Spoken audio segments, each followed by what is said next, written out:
You mentioned the 390 deaths on the roads on Quebec roads last year. What made last year so dangerous, and what has to change in the mindset of drivers?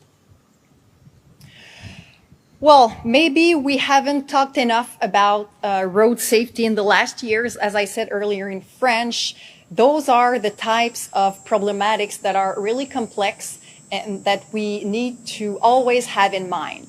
And I was responsible for the domestic violence in the last mandate, and that was the case too. We need to talk about those topics all the time so that we keep that in mind. And so there is a culture maybe that we have to change, but we have to take action. And as the government of Quebec, we have this leadership that we have to take in that matter because we need partners to do so. We need everyone to do so because it concerns everyone who has a license and who drives on our streets. But we had this responsibility to take a certain leadership, and I consider today that we did with this plan of action with more than $180 million in investments, and that's a minimum. And we have 27 measures, of which photo radar, how do you say that? Photo radar. Photo radar, simple. More photo radar, and not only more photo radar, but the most performant ones. We are going to look at what is being done all over the world, and we are going to have the most efficient technology here in Quebec. We also review the governance of the photo radar because it is pretty heavy to manage in terms of police services and judicial services.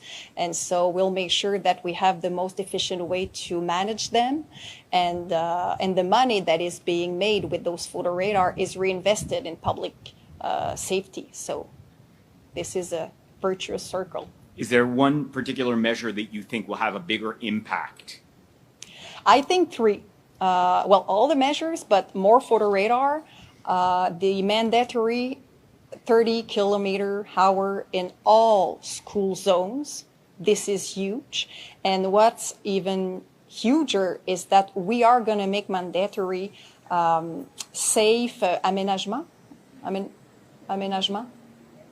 Infrastructure. Safe infrastructure around our schools, and this will be mandatory. And that was a request from Pas une mort de plus and other parents, other members of the civil society. This was a request that I was asked regularly, and so we put that in the plan, and that will change a lot the way that we will circulate around our schools, and we will be more efficient to protect our children. There doesn't seem to be a lot of short-term measures announced today. You seem to be announcing that you're going to announce a projet de loi in a few months.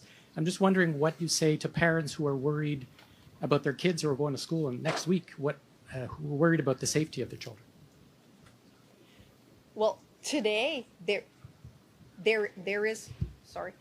is no miracle that we can do today, and the first responsibility that we have, yes, as a government, but is as individual members of a society. We want our children to be protected, to be safe. So we as drivers, and including people who drive their children at school, you have to be careful, and you have to pay attention, and you have to respect. A lot of school zones already are at 30-kilometer-hour, so you have to respect that. We will have police services who will be very present because it is the school entrance soon. And so, but I will table my bill this fall, and there will be a lot of measures in that, including more fines, higher fines, point d'inaptitude for infractions that don't have point d'inaptitude as we speak. And there will be a lot of stuff in that bill. And so we will make sure that we send a clear signal as a government that vulnerable people have to be protected, and we will make sure that they are.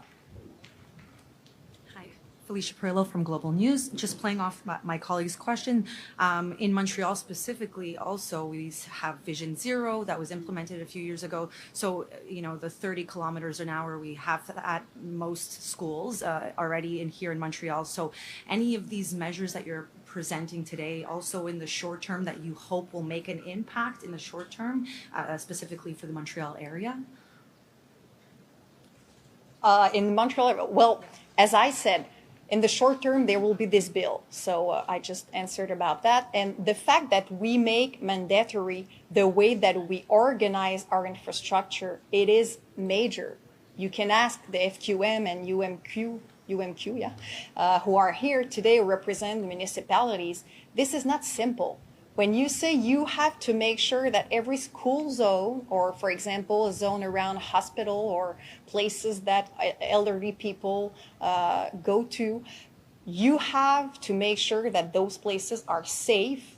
This implicates a lot of changes, a lot of projects, a lot of diagnosis of safety in those places, and this costs money. So we also have an envelope just only for one program that is called the TAPU, and that finance that kind of project, $140 million in the next 4 years, so that municipalities will be able to concretely change their infrastructure and make them safer for people.